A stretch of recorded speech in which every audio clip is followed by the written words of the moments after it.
the Wickedly Branded podcast. I'm Beverly Cornell. I am the host and also the fairy godmother here at Wickedly Branded. And we are here with Ashley Gill. She is the owner of Fibre Salon out of Nevada, Las Vegas. How's the weather there today in Las Vegas? It's gorgeous, sunny, 80 degrees. This is the best time of year here. Okay, tell me a little about your story, how you became an entrepreneur, why salon work, and how your journey has been. Because most people I interview say that the journey is not from A to B. There's a whole lot of ups and downs that happen along the way. So just tell me here. Yeah, I would say it's definitely not from A to B. I don't even know. There's some numbers in there. There's some symbols in there along the way. It's a scattered journey. So I actually became an entrepreneur by accident, I guess. Where I looked at. But 26 years later, I'm still doing the same work. So I guess it stuck. I was 19. I didn't know what I wanted. I wanted to play and have fun. Yeah. And my mom said, this is a great career path. It's something that even if you didn't continue it, you could always fall back on it. You could have a family with it because it's flexible. Entrepreneurship is not, but that's fine. So I jumped into my apprenticeship with her and I fell in love. I fell in love with making people look and feel beautiful. I fell in love with the personal connection. Yeah. I started doing extensions and I loved the drama and the change that went along with that. And then shortly thereafter, she decided to close her salon for personal reasons. And I fell into a space with a friend of mine and we just put together a salon. And then I know it was crazy. You're at that age when you're young, you just say yes. Although technically I'm still doing that and I'm 25 years later. So who knows? But that bravery of a 19-year-old. That impetuousness where you're like, I can't fail. Obviously, this is going to work. Yeah. And then a few years after that, I built another salon and then I built another one and then another one. And so here I am 24 years after I built the first one, just having opened my 5th salon location. The other 4 I've sold along the way, which has been a really great experience. And I think that's a component that we don't think about a lot as well either, is this entrepreneurship. And, we're doing this and we're working and we're progressing, but the sale is not a failure. The sale can be your success. Yeah. And so that's been an interesting journey having sold my previous locations. But now I'm in Las Vegas, as you mentioned. I'm from California originally. And I just opened that 5th location back in November. And it's been great. It's been really amazing. Yeah. I've pulled back from being behind the chair a lot to be able to navigate the needs of a very large salon space that I've now opened. The essence of an entrepreneur is to build things. So having ones does not surprise me because I feel like once you've started a business and built it and you've seen it grow, that you're like, okay, I need to do that again and again because it's a really fun feeling to build something. Meaning that I want to more and more so I'm away from all the daily things. So I've been able to pick and choose on what I want to do. And I'm in my Oprah era now. It's why I'm doing kind of thing. Love that. But it's been interesting to see the evolution of my own business to possibly doing that. I can't imagine building a whole another business, but I do believe that probably it would be a lot easier to build a second business versus a first business. It's like having children. They say that the second, third kid that just gets easier. I don't know that it does. And it depends. I think each business that I have built, and when I say built, literally trenching cement. I mean, from a gray shell, I love construction. It's an addiction of mine. I've started getting into building some houses too. I'm not surprised. I call my lighting jewelry. I love that. And I'm stealing it, by the way. I love that so much. Yeah. And it literally says jewelry. Hold on. Oh, it's like hurtful and stuff. I love it. Yeah. Sorry. So fun. Surprising because it's a beauty. Absolutely. And I think when you love the aesthetics of things, that building it goes along with it. Okay. But it's interesting the selling component of your business, because I do think that when I sold my first location, a lot of people said, oh gosh, was it just too much for you? And I said, no, I needed to pivot and make space to do the next one. And then I opened one and then sold 2 years later another one. So I had 2 simultaneously at one point. Okay. And again, the feedback when I sold the other one was, gosh, we felt like that was a lot. I was like, no. Like, I made money. This was a purposeful choice that I did. Women's perspective, because when you told me that, I did not think for a second it was because you felt. It's so funny. Then there is a difference, right? So the feedback between a female and a male, definitely. And I think that generationally too, it was definitely much older clients, because I had a mixed bag of like men and women that would come back and say, oh, was this a lot for you? some men have been giant cheerleaders and they're like, build another one, do another one. Why aren't you doing more? Do 3 at once. But I do think a big part is generational, because definitely some older people, the generation of like my parents and maybe the generation after them, you get a job, you stay in that job for your entire life. You're committed to that forever. Yeah. So when you change, there's some kind of potentially negative catalyst that has happened that creates that change versus, look, this was my choice. Yeah. I wanted to pivot. I came from California to Nevada because I wanted to make more money. Let's be honest. Mm-hmm. And again, this was a choice. But I think one of the biggest things and the hardest things with selling a business is removing yourself from that business, because if you're so ingrained in that business, when you sell it, you're almost setting up the buyer to not succeed. So it's really, the more you are an intricate part of the success of your business, the harder it is to sell, for sure. So you're so smart to start to pull away a little bit or pivot your connection or what it looks like, right? Yeah. I feel like my husband is going to retire from the military in 4 years. Exactly. So the idea was like we retire together and figure that out and how we work so that we sync our lives. So there's some of that too. But yeah, I think that when you get to a certain point in your business, you need to think about what the exit strategy is or the legacy strategy is. I have 2 sons. Both have expressed a little bit of interest in the business. So is this going to be something I pass down? And if it is, my brand is so girly. What do we need to do to shift it if that's the case? Right. It's a very feminine brand. I work mostly with female founders. That's the thing that I understand the most as a female founder. Of course. But hopefully I'm raising boys that are very aware and sensitive to all of that too. So maybe it won't be even a big deal. But it is something to consider when you build a business. And when you've sold several of them, I imagine there is a different kind of thought process even going into the business than your initial first one. Absolutely. I think when you build your very first business, oftentimes it's you romanticize it a bit, right? You're like, I'm so in love with this. You pour your heart and soul into all of them, but it's different with the first one because this is going to be your baby forever. Yeah. And you can't imagine your life without it. But then when you start to sell your businesses, every time you build a new one, that's what you're looking at. What is the profitability? What is the exit strategy? What is going to happen on the opposite end? And so your roadmap changes and the destination changes as well, of course, because you are going into it a little bit more eyes wide open with, I know at some point this is going to sell. Yeah. And I think that was the struggle for me, for sure, for a while, is accepting the fact that this is something that I do regularly. I build and I sell. And I had a stylist when I first built this one location, and he said, I've done some research on you. I want to be a part of everything that you're doing. And I'm super excited, but I understand that you always seem to sell your businesses. And hearing it from somebody else, I was like, oh, that's my business model. This is like, yes. Hey, I guess that's what I do. Yeah. But it was interesting because then he said, I just like the opportunity to be the first person you come to when that time comes. It was a beautiful conversation. It was wonderful.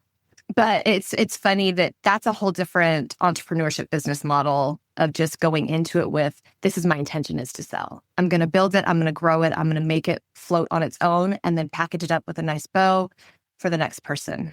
So I want to talk about that a little bit. There's a couple of things that you said that are interesting to me. One is you said this is a very large salon. When you say large, what does that mean compared to your first one, for example? Every commercial space has different square footage and different nuances. So this one has more square footage than I've ever taken on. I like boutique size businesses. I think that the important part of the business that I create, the hair salon that I create, is the care and the way that we feel like a home and a sanctuary to our clients. By the nature of the business, the bigger you get, the harder that is to do. And so I've always looked for commercial spaces that were of a certain size. The situation with this most recent one it was a great situation that was literally handed to me. And so it's definitely more square footage than what I have historically done or tend to seek out. It also there's more people. It needs more. Yeah, exactly. Because you want to maximize your square footage, right? I don't want empty spaces. Isn't going to be making me money. I love what I do, but it's a business. It also has spa rooms. And I have had other locations that have had estheticians, but this one has more spa rooms than what I'm used to. So it's a pivot. It's a bigger baby. It's a different baby. Yeah. And then the other question I was thinking about is, before we got onto the call, we were talking about how this is really the first generation of female founders. My nurse, that was one of the options. She had 4 options. She could be a nurse, a teacher, a librarian, or stay at home with her children. This 70s, right? Early 70s. Yeah. And this generation that has happened over the last 20 years or so. Like I remember the 90s and 80s, it was like working mom, like corporate Barbie kind of thing. And now it is, and I remember my mom trying to flex too at that time as a mom raising me. She was a nurse and she worked in the hospital and she worked nighttime sometime and she worked emergency room. And she eventually left that to do home care so she could do visits during the day and be home when I got home and do paperwork. So she found a way even then to support her home life. A lot of women are doing that. They want the flexibility. So they're deciding to just screw corporate because it doesn't allow you a lot of flexibility. And I'm going to open my own business. But what I found when I became an accidental entrepreneur, just like you in some ways, I married for love. And when I did that, I had to totally change my trajectory because I was a VP of marketing for a tech startup. And then I was like, I can't do that every 3 years in a new place. That's going to be a lot of networking and that's a lot. And so I'll just do some freelancing, created a JOB for myself, essentially. And I was just going to do the job, Ashley. And then I got so big that I had to hire somebody. That I got so big I had to hire somebody else. And then we did so well that I was pushed into higher levels of business fortitude, we'll call it.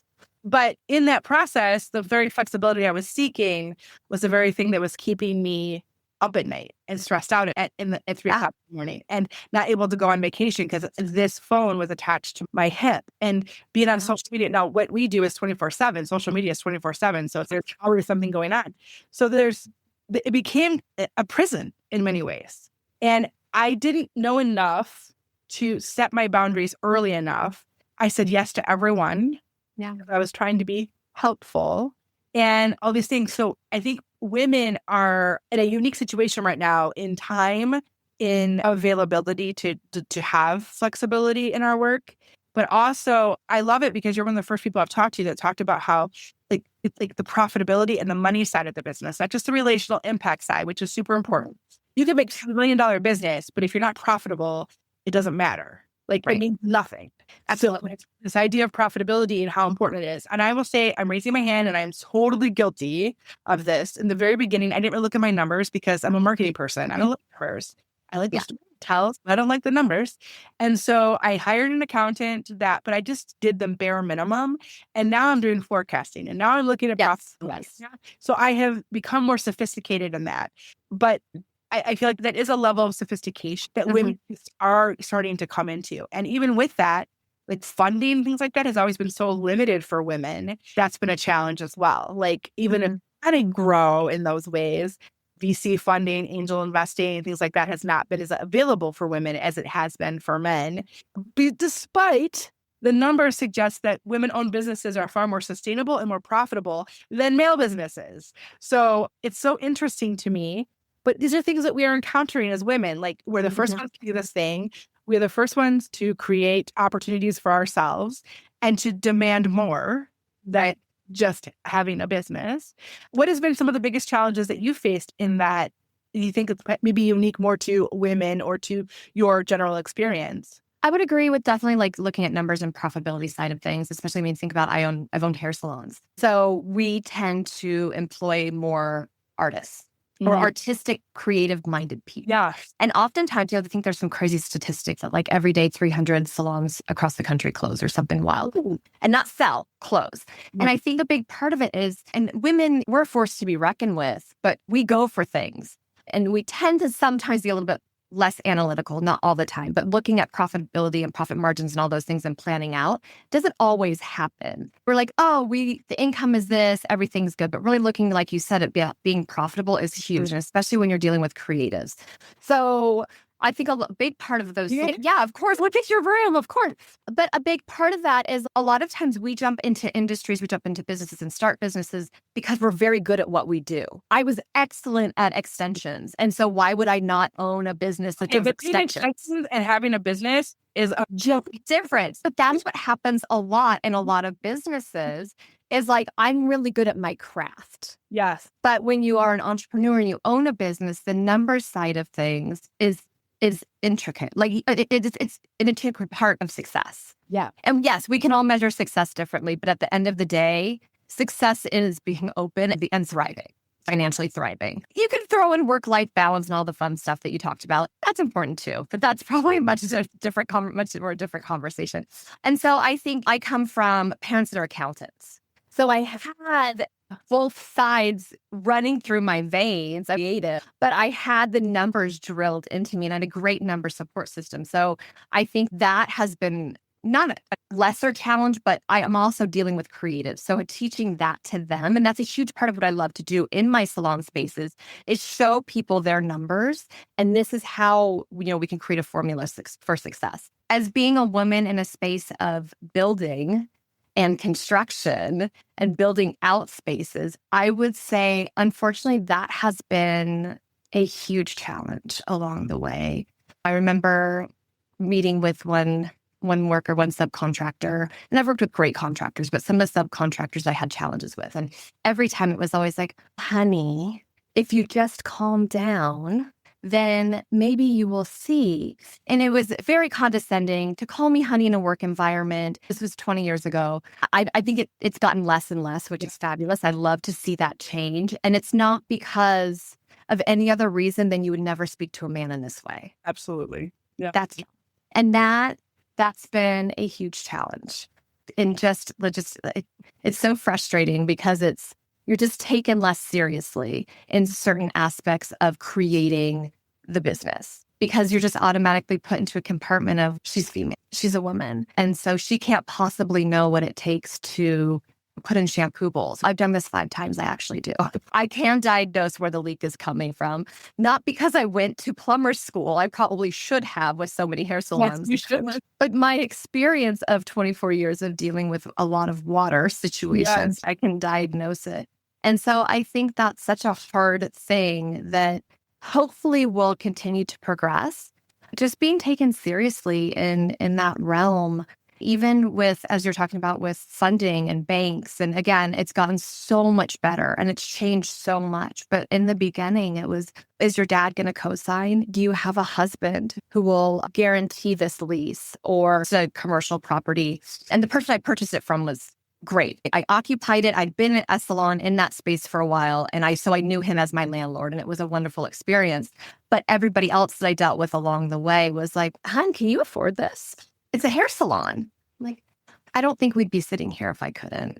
Good for you. It doesn't feel good. It's an icky part of doing business as a woman. It's really unfortunate. Being questioned, consistently being questioned. Yeah. We're always feeling like, again, is your dad going to co-sign? Oh, you're single. You don't have a husband.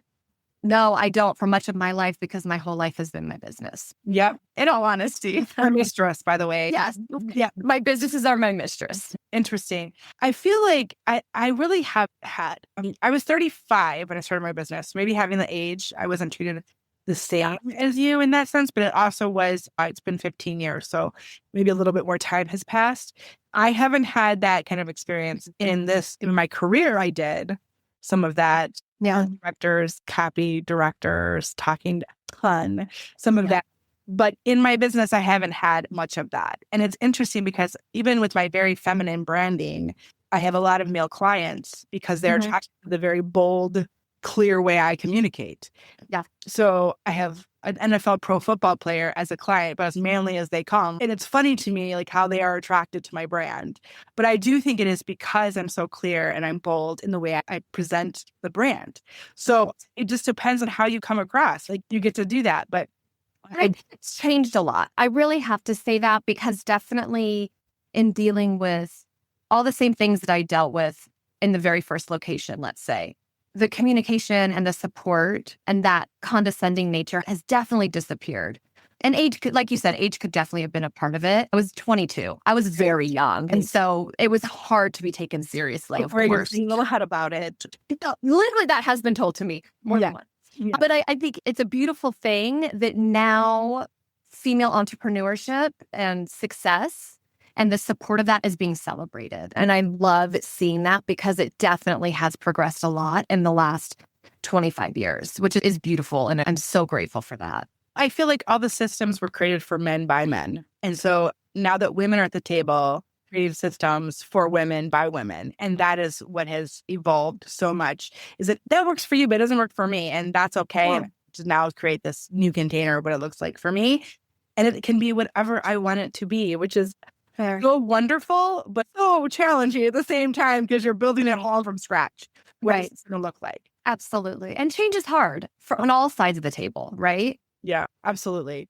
So what has been the greatest joy of the work you do? Oh, there's so many things, but I would say the first thing that pops into my head is seeing people that I nurtured, mentored, and supported in the early stages of their career thriving today, whether they're still with me and participating in the businesses that I own, or they've gone off and done their own thing. Creating the next female entrepreneur just I get teary-eyed. It just gives me this feeling in my heart that I'm like, this is what I'm doing. This is why I'm doing this. It's not just about female, it's anybody, but just giving people the support and the strength and the knowledge, because education is such a huge part of my career. I've educated for multiple large global hair care companies. And I just feel like education is so important, never ending. And just seeing that thrive and grow in somebody else. It's like raising children. I see the beauty in I have two boys. So I see the beauty in my two boys that they've gotten older. One's 22 and one's 15. And the young men that are becoming, I feel that with the stylists and later other salon owners I've raised. And I love it. I do get teary-eyed. I just love it. Yeah. That's the thing that I think is so powerful about women, all businesses probably too, but specifically for women, is this ripple effect that they have. Yeah. Because they are more mentors, they are more nurturers, they are more relational in the work that they do, that they can affect their teams, affect their families, the families affect the community. There's this a beautiful impact that can happen when a woman, and this is why I do my why is totally tied to that, Ashley. Yeah. More women own businesses and more women have legacy and wealth and power, and they have a seat at the table, then we'll live in a more soulful world. I agree. Absolutely. So that ripple effect is the most powerful thing that I believe we can have. And I have team members who they're in the mid-20s, they're not young, but they're in the mid-20s. And I do think of them kind of like my children. And I am so proud of them when they do stuff. And I'm confident when I know it's more potential. There's so much to it. And I know other business owners too, who actually went in Vegas, Camp Bow Wow. Anita, she owns Camp Bow Wow there. She's been a client of ours for a while. She says all of her people on her team are like kids. And she actually sometimes has to push them out the door. Yeah. Independent living beings. You can't nest here. You have more to you than here. And she's like hard on them, like tough love. You need to move on because you have so much more potential to do this thing that you want to do. We're holding you back. You're too comfortable here. You need to go do the hard things. Yeah. And I feel like women, particularly, that is something that we are very good at with our teams for the most part. But we all live in this like duality as women of being a fierce business owner Barbie and also being the nurturer, feminine side of us that is a little bit more caring and relational, and trying to balance that with what society expects from us. There's just a lot of layers to the expectations that we carry as women.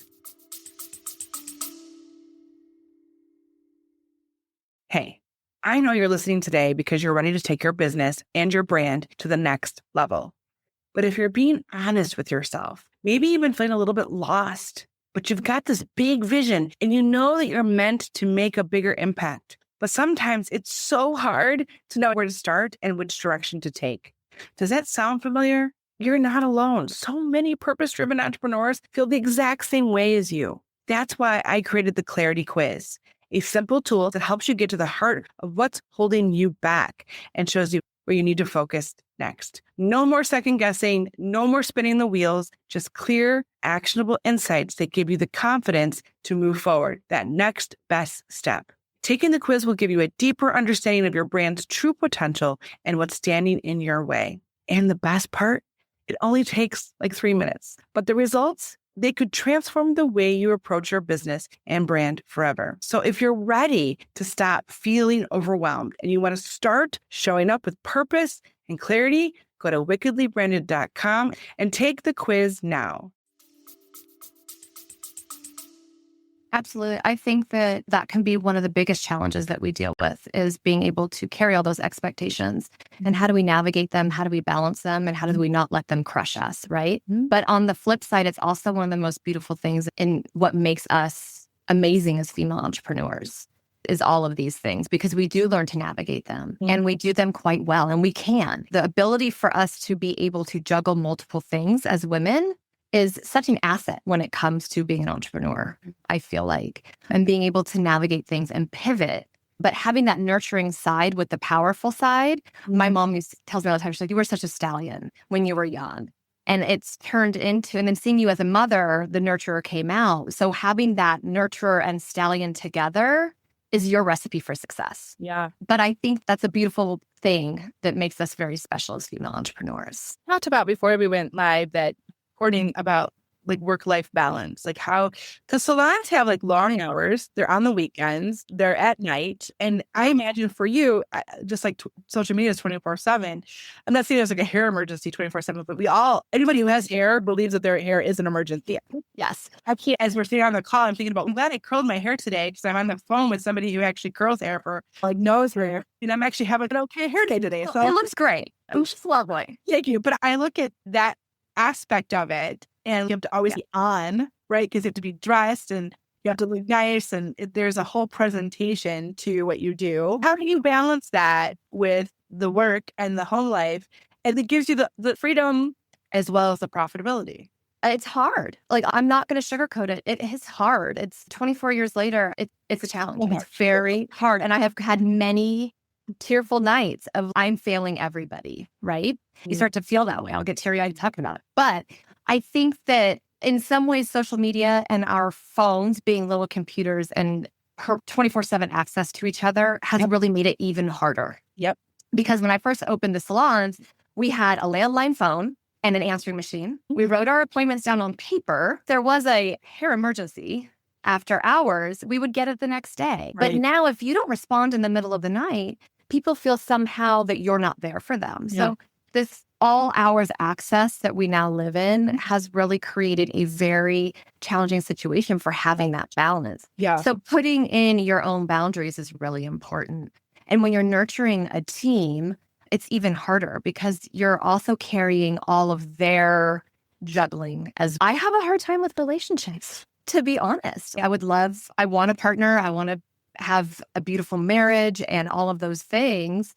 But it does make it a challenge. And you look for somebody that maybe has a similar life to you, but then you both are doing that. So then how do you both juggle it, right? You live that. Or you're like, you know what? Maybe it's just easier if I'm by myself. And then you feel lonely. And entrepreneurship is lonely in a professional sense, especially when you're leading a team. Yeah.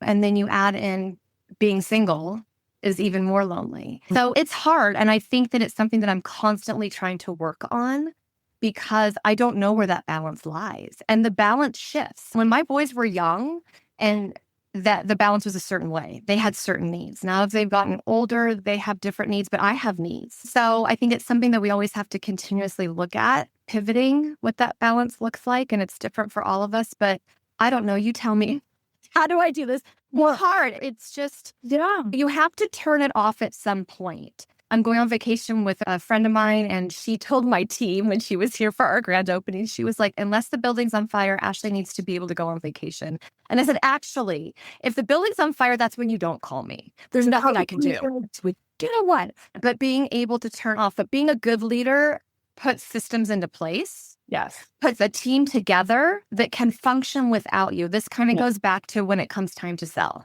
Yep. It's all intertwined where you're creating a functional machine, so to speak, that can continue to function with or without you. Does it function a little bit better with you? Probably. But it's not realistic for us to be working 24/7. That's not good for us in so many ways. Earlier today, we were talking on an interview about trust. Once you trust yourself, you can trust others and systems to help you. But you can trust in yourself as a business person. And sometimes that's the hardest part, because 100%. That means that your decision making has to be good, that you trust that you're making the right decisions, that you trust that you're making the right people on, that you trust that your product or your service is the best out there and why. Like all that stuff needs to be part of you. Until I trusted myself, Ashley, I couldn't trust my team and I couldn't trust the systems that we were building to hold my team. But now that I trust myself, it's a whole different game. It is an entirely different game. It's like, it's a quick yes or no. It is, I know what's going to work and what's not going to work. But as I'm like, oh, let's try that. That's a good idea. I have more game to try stuff too that maybe I wouldn't before.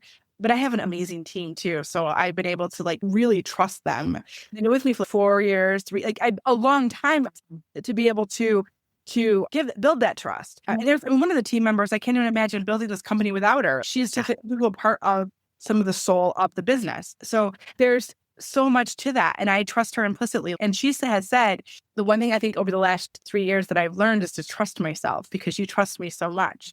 So by trusting her, it has built the trust in herself, which has been interesting because she questioned. But I do think it's about trust in so many ways, trusting you, your business, your clients, your staff, your systems. And then once you have those in place, you can start to step out and let them figure it out, go on vacation and see what happens. And like and those moments are good for them too. Like it's good for you to have. Absolutely. So, it's just like your children. Yeah. Until you give them some responsibility, they'll tend to rise to the occasion you offer them. Yeah. But I totally agree. I think businesses should function the same way with or without you there. And it is the letting go part is a big part of that for sure. Obviously, you have a period of time where you're building all of that. Yeah. And I'm in the first year of this location. And so I told everybody, I was like, I'm going to be intensely hands-on for the first year. And then I do pull back. And it doesn't mean I'm gone. It just means that you all have the strength and the skill set and the training and the systems to succeed, even if I'm doing something else, whatever it's building another one. I don't know. Well, I love that for you. I don't know. I'm to the point where I'm not sure I'm going to do this again, but I say that every time. I want to build something, but I don't know if it's going to be a full-fledged business. It might be something different, but that I can imagine right now. But the world now is amazing in that you can do that. It's not black and white when it comes to business building. There's so many opportunities and ways and what it can look like. Yeah, I think I've written my own methodology, and one of the things I was thinking was I could sell that methodology to other branding companies, and then I'm mentoring them as opposed to actually just one. Like the impact we could have would be far more. So there's all kinds of opportunities in this world. It's just, do you claim those opportunities for yourself, and what does that look like for yourself? How does it resonate with you? Yeah, I think you've built so much. You've built this. I'm proud of you. I don't even know you, but I'm proud of you. I think it's amazing that you've been able to do that. And obviously, you worked really hard. Obviously, it matters to you. Obviously, you know your stuff, right? And that is so important when you do this work. But it's so nice to see women succeeding in doing those things. So just keep doing that because we need to see more women doing those things. Yay. So one question I always ask every single person who's on, I'm the fairy godmother. I actually have a wand. I love it. I can't make your hair really pretty, but I can maybe solve a marketing problem. Is if there's one thing I could wave my magic wand today to help you with regarding marketing, what would it be? Ooh, interesting. That's a great one. I need because I've been doing this for so long and marketing has changed so much. I need a simplified crash course in digital marketing. It's a wild world out there. It really is. And it changes every day, Ashley. And it changes every day. Yeah. And it's great because it's limitless. I am loving learning and diving into all of that, especially because I'm in a completely new region. And so it's even more important than any of the other locations along the way. But it is constantly changing and it's wild. And it's so good though, but it is confusing. So are you TikToker? Are you an Instagrammer? What are you? We're literally doing all of it. But what I have recently done, so my salon babies, as I call them, and I mean that in not a condescending way, but in an endearing, loving, and mothering way. We are doing the babies take over TikTok. Fun. Because it is so much more intuitive for them. Yeah, absolutely. And so we're doing that. We do the Instagram, we have Google, we do Google ads, we do all the things. I'm a networking person. I love to meet people. I go out, I'm doing all the things with the Chamber of Commerce. I love that. But it's digitally, we're doing everything. Posting on Nextdoor, we're doing all the things. It's good to have a presence everywhere, but I would go all in on one. Yeah. You can keep up with the algorithm. That way you can, know in the back of your hand because you can see how it's changing. You're measuring and you're there. So the one thing I would say is to really, if you're doing all the things, if there's one that you love more, if you're like to tell stories or that TikTok is perfect for that. If you like more of the aesthetic, then Instagram's better for you. Yeah. You can decide. But the thing that is to do content and then really the numbers don't lie. Look at your analytics, just like you do for your business and what is moving the needle. And then go all in on that thing. Honestly, that is where you need to be. That's what you need to do. And then just every month, like what hit this month? That hit. Let's do more of those kinds of things. It is a science project because it is, but look at the data because the data will tell you what to do. So as tools change, your analytics may change, but that will be the indicator that this is changing. And look at what we're seeing here. This hook is better than this hook, or this is better than this. Like you'll start to see some patterns, and those are the patterns you follow. The other thing is, if you have competitors, this is a little secret I do all the time, is I run their social media channels through chat and ask them what they do that's really good. And then I'll do a few things of my own, maybe with my own twist on it. But I have the machines measure and tell me kind of their secret sauce. And then I can either add a layer but I usually always do my own spin on it. But that is something else that you can do to give you some information that might be helpful for you. I love that idea. That's great. Because I think we can learn from each other. Why not? There's enough business for everyone. You don't have to. 100%. I completely agree. Yeah, there's enough business for everyone. I'm not worried about that either. Absolutely. And that's a great, that chat, man, that's a life changer. It is. I'm not ready to fire mine, but I'm very sassy. Once in a while, and I'm like, that way. That's not what I wanted. That love-hate relationship. You wandered too far. Exactly. You wandered too far down the road. But that's a great idea. I do think that might be helpful for you in doing some of that, because I feel a lot of people just do it willy-nilly and they're not putting that extra analytical side to it. And that is where the magic is that what is working, what is not working. And if it's not working, try something else. If that starts to work, then it just gives you the ability to like tweak the levers a little bit to be able to find something that maybe works a little bit better for you. So I would go hard on the thing, whatever it is. The TikTok babies, do it. Like go hard, even if it's just for 90 days. Yeah. See how you do, and if that's the place you love, and if it's not, try another one. But you can have a present. But it becomes exhausting actually doing all of them. Yeah, it does.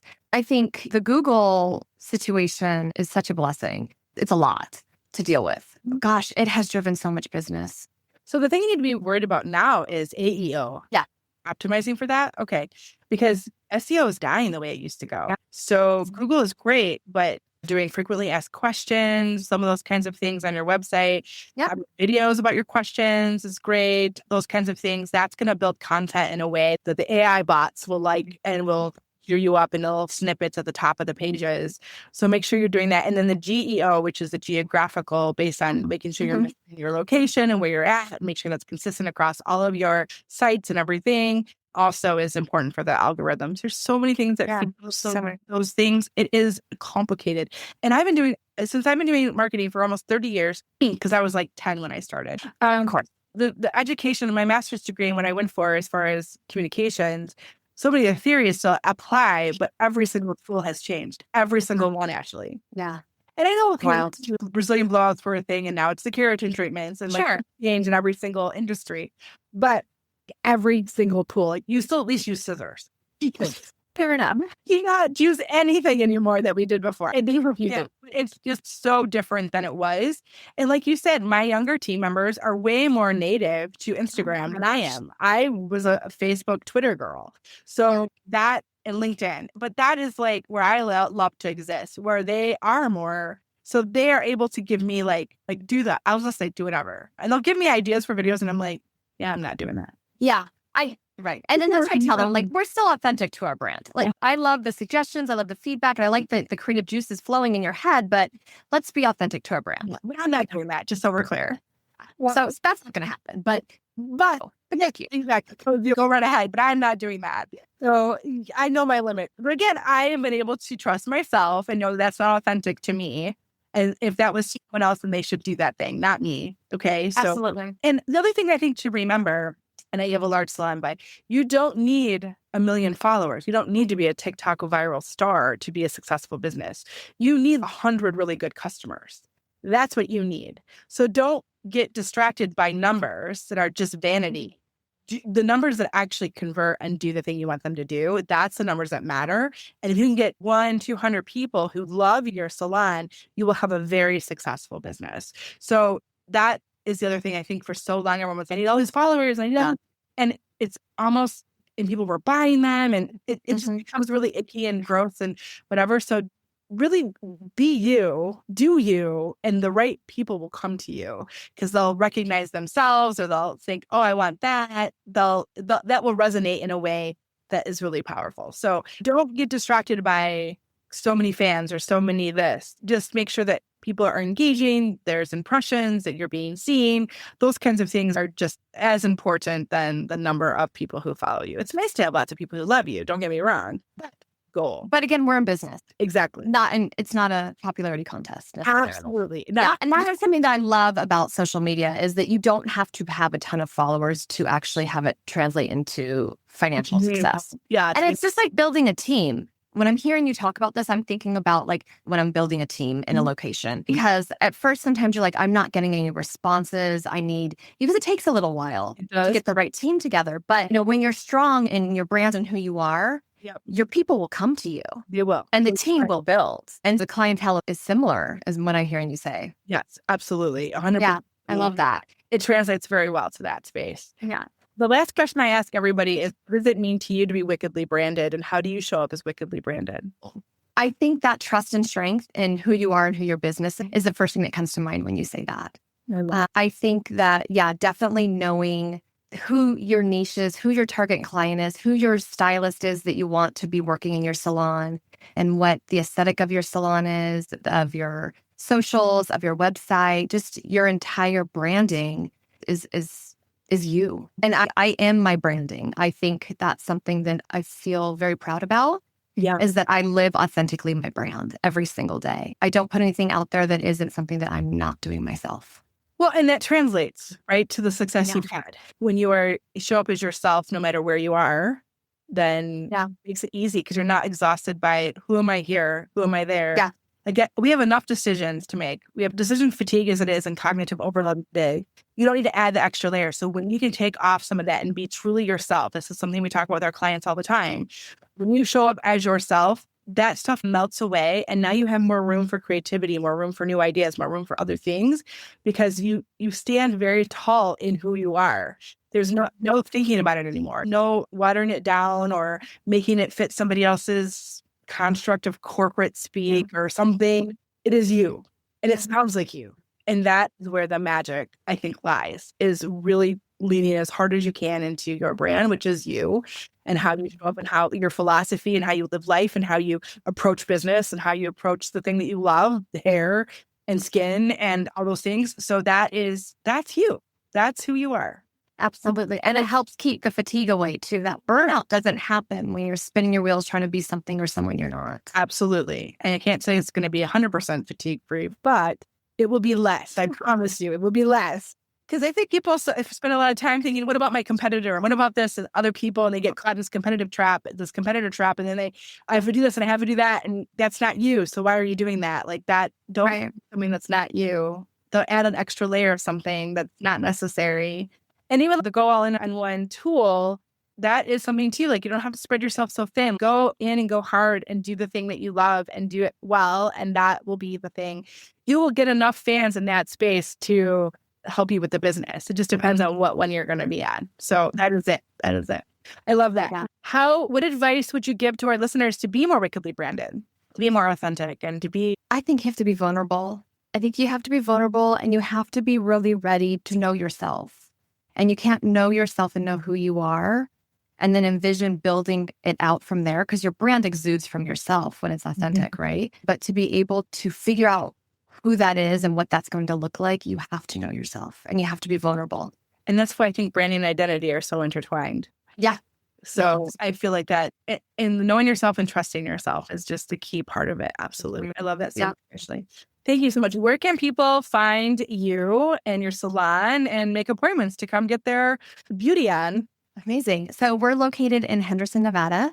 We're on Eastern between St. Rose and Coronado. You can head to our website, fibresalon.com, and it's FIBRESALON.com. That's the easiest way to find us. And we're on Instagram too, fibre.salon.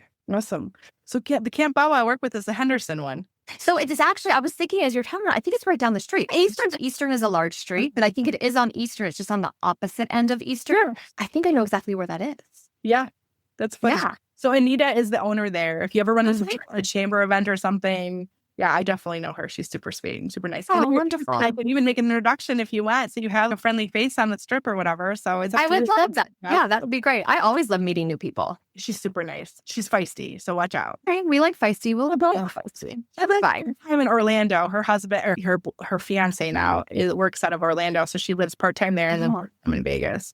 So she's a busy girl, but she's super cool. You love her. Amazing. Yeah, I would love to meet her. Perfect. Okay, so I will do the introduction for you for sure. So to my listeners, this is just a great episode to remind you that going all in on yourself and really trusting yourself can be so profitable in so many ways, and that you can build a business and then build another business and then build another. If that's what you want to do. If you don't want to do it, don't freak out, don't do it. But what I do know for sure is that your work matters. You have impact and you can shape people's lives and your message matters. And the more you lean into who you are authentically and show up as yourself, the more impact you will make and you'll be more successful. And if you ever feel like you don't want to do this by yourself, that you feel alone, you feel stuck, there are people like Ashley and myself who would love to help you with your businesses and with marketing and with branding and with your hair and your skin. There are people who can help you because I do think that confidence is part of it, and that showing up as yourself can be, when my hair is dyed and I don't have my gray hair, boy, do I feel more confident. So there are ways that you can do that with her business as well. So I would welcome you to connect with her, chat with us on LinkedIn, ask her questions. We love to hear from you. But until next time, I really want you to dare to be wickedly branded. Yay. Awesome. Great. Yes. Thank you. So fun. Good. So fun. What was your favorite part of the conversation or favorite question? Wow, what an incredible conversation we just had. I hope that this episode lit a little bit of a fire under you to finally bring your brand to life in a way that feels true to you. Remember, clarity is the spark, but activation is that fire and flame that keeps your message and your visuals and your strategy aligned, and the confidence that follows. So does that lovely thing called momentum that you've been waiting for. So if today's episode, if you loved it, make sure you are subscribed to the Wickedly Branded Marketing Podcast so you never miss an insight or a conversation. Until next time, dare to be wickedly branded.